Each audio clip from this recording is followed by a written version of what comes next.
ગળી જાઓ, કામ ક્રોધને ગળી જાઓ, રોજ આપણે આ વાત કરીએ છીએ. નિર્મલ મન જન સો મોહે પાવા, મોહે કપટ છલ છિદ્ર ન પાવા.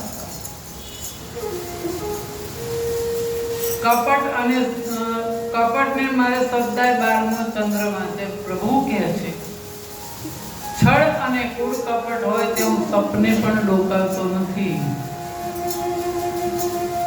આખી ભક્તમણ તપાસો, જ્યાં સુધી વ્યક્તિના હૈયામાંથી કૂડ કપટ ગયા નથી ત્યાં સુધી પ્રભુ પ્રસન્ન થયા નથી.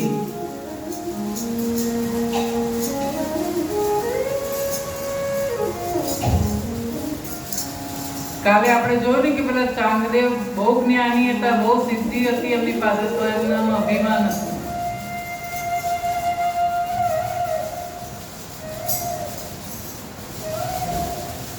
અને નામદેવ પ્રભુ જોડે વાતો કરે.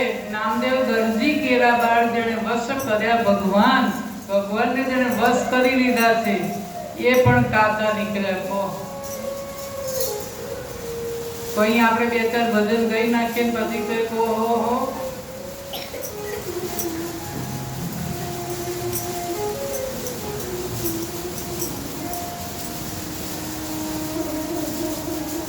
નિર્મળ વૃત્તિમાં હૈયામાં સદા ઈશ્વરનો આવાસ છે.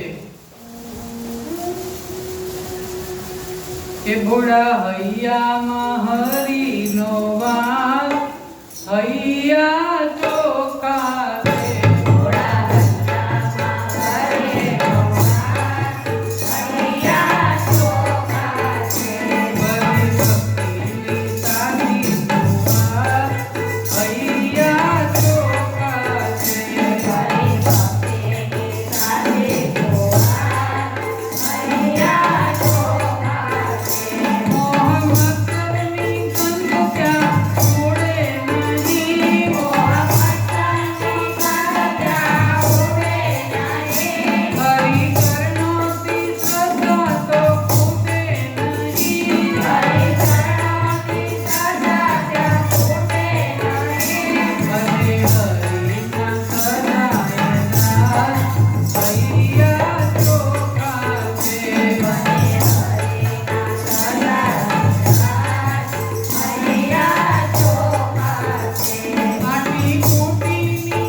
પ્રભુને ખૂબ પ્યાર છે.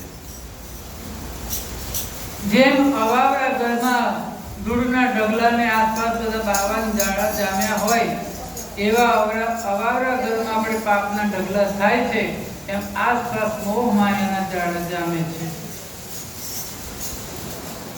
ઘરમાં જેમ જાડા બાંધી જાય ને એમ આપણા શરીરમાં પણ આવા મોહ માયાના જાડા બાંધેલા છે, અને એ જાડાને સાફ કરવા જોઈએ સત્સંગના જાળોથી. મનમાં જામેલા પાપના જાળાને સાફ નહીં કરીએ ત્યાં સુધી અંતરમાં જ્ઞાનનો દિવ્ય પ્રગટ થવાનું નથી. જગ્યા હોય તો ને અંદર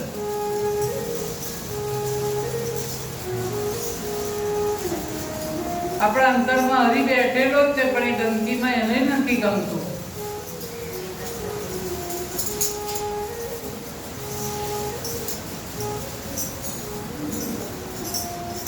એક વખત જાડા સાફ કરવા અને મેલ ધોવા ગંગામાં નાયા, એવું નહીં, ચિત્તની વૃત્તિ નહીં.